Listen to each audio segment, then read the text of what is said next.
श्री सीतारामचंद्रभ्याम नमः। श्रीमद् वाल्मीकि रामायण सुंदरकांड प्रथम सर्ग चौथा भाग। वे हनुमान जी मत वाले कोष्ठी आदि पक्षियों से युक्त बहुसंख्यक पुष्प शोभित वृक्षों को अपने महान वेग से ऊपर की ओर खींचते हुए निर्मल आकाश में अग्रसर होने लगे।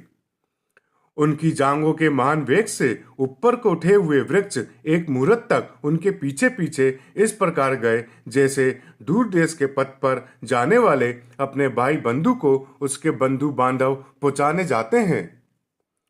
हनुमान जी की जांघों के वेग से उखड़े हुए साल तथा दूसरे दूसरे श्रेष्ठ वृक्ष उनके पीछे पीछे उसी प्रकार चले जैसे राजा के पीछे उसके सैनिक चलते हैं।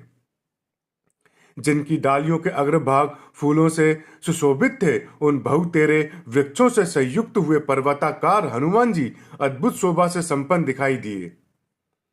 उन वृक्षों में से जो भारी थे वे थोड़ी ही देर में गिरकर छार समुद्र में डूब गए। ठीक उसी तरह जैसे कितने ही पंखधारी पर्वत देवराज इंद्र के भय से वरुणालय में निमग्न हो गए थे। मेघ के समान विशालकाय हनुमान जी अपने साथ खींचकर आए हुए वृक्षों के अंकुर और कोर सहित फूलों से आच्छादित हो जुगनुओं की जगमगाहट से युक्त पर्वत के समान शोभा पाते थे। वे वृक्ष जब हनुमान जी के वेग से मुक्त हो जाते तब अपने फूल बरसाते हुए इस प्रकार समुद्र के जल में डूब जाते थे जैसे सुदुर्ग के लोग परदेश जाने वाले अपने किसी बंधु को दूर तक पहुंचाकर लौट आते हैं। हनुमान जी के शरीर से उठी हुई वायु से प्रेरित हो वृक्षों के भांति भांति के पुष्प अत्यंत हल्के होने के कारण जब समुद्र में गिरते थे तब डूबते नहीं थे, इसलिए उनकी विचित्र शोभा होती थी।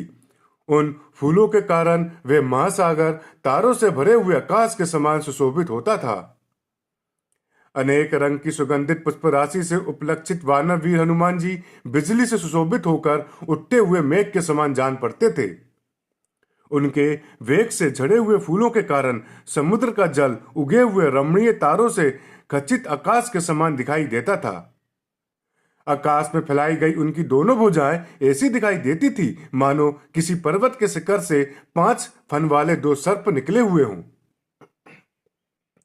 उस समय महाकपि हनुमान ऐसे प्रतीत होते थे मानो तरंग मालाओं सहित महासागर को पी रहे हों।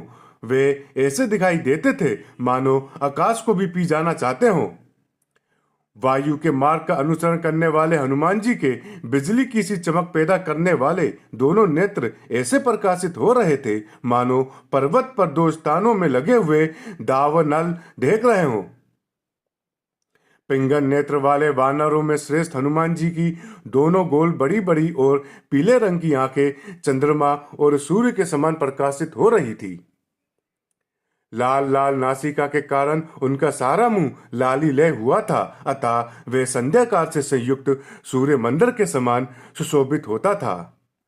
आकाश में तैरते हुए पवन पुत्र हनुमान की उठी हुई तेरी पूंछ इंद्र की ऊंची ध्वजा के समान जान पड़ती थी। महाबुद्धिमान पवन पुत्र हनुमान जी की डारें सफेद थी और पूंछ गोलाकार मुड़ी हुई थी, इसलिए वे परिधि से घिरे हुए सूर्य मंदिर के समान जान पड़ते थे। उनकी कमर के नीचे का भाग बहुत लाल था, इससे वे महाकपि हनुमान फटे हुए गेरू से युक्त विशाल पर्वत के समान शोभा पाते थे। ऊपर से समुद्र को पार करते हुए वानर सिंह हनुमान की काख से होकर निकली हुई वायु बादल के समान गरजती थी। जैसे ऊपर की दिशा से प्रकट हुई पुच्छ युक्त उल्का आकाश में जाती देखी जाती है, उसी प्रकार अपनी पूंछ के कारण कपि श्रेष्ठ हनुमान जी भी दिखाई देते थे। चलते हुए सूर्य के समान विशालकाय हनुमान जी अपनी पूंछ के कारण ऐसी शोभा पा रहे थे मानो कोई बड़ा गजराज अपनी कमर में बंधी हुई रस्सी से सुशोभित हो रहा हो। हनुमान जी का शरीर समुद्र से ऊपर ऊपर चल रहा था और उनकी परछाई जल में डूबी हुई सी दिखाई देती थी। इस प्रकार शरीर और परछाई दोनों से उपलक्षित हुए वे कपिवर हनुमान समुद्र के जल में पड़ी हुई उस नौका के समान प्रतीत होते थे जिसका ऊपरी भाग वायु से परिपूर्ण हो और निमग्न भाग समुद्र के जल से लगा हुआ हो। वे समुद्र के जिस जिस भाग में जाते थे वहां वहां उनके अंग के वेग से उत्तल तरंग उठने लगती थी, अतः वे भाग उन्मत्त सा दिखाई देता था। महान वेगशाली महाकपि हनुमान पर्वतों के समान ऊंची महासागर की तरंग मालाओं को अपनी छाती से चूर चूर करते हुए आगे बढ़ रहे थे। कपि श्रेष्ठ हनुमान के शरीर से उठी हुई तथा मेघों की घटा में व्यापत हुई प्रबल वायु ने भीषण गर्जना करने वाले समुद्र में भारी हलचल मचा दी।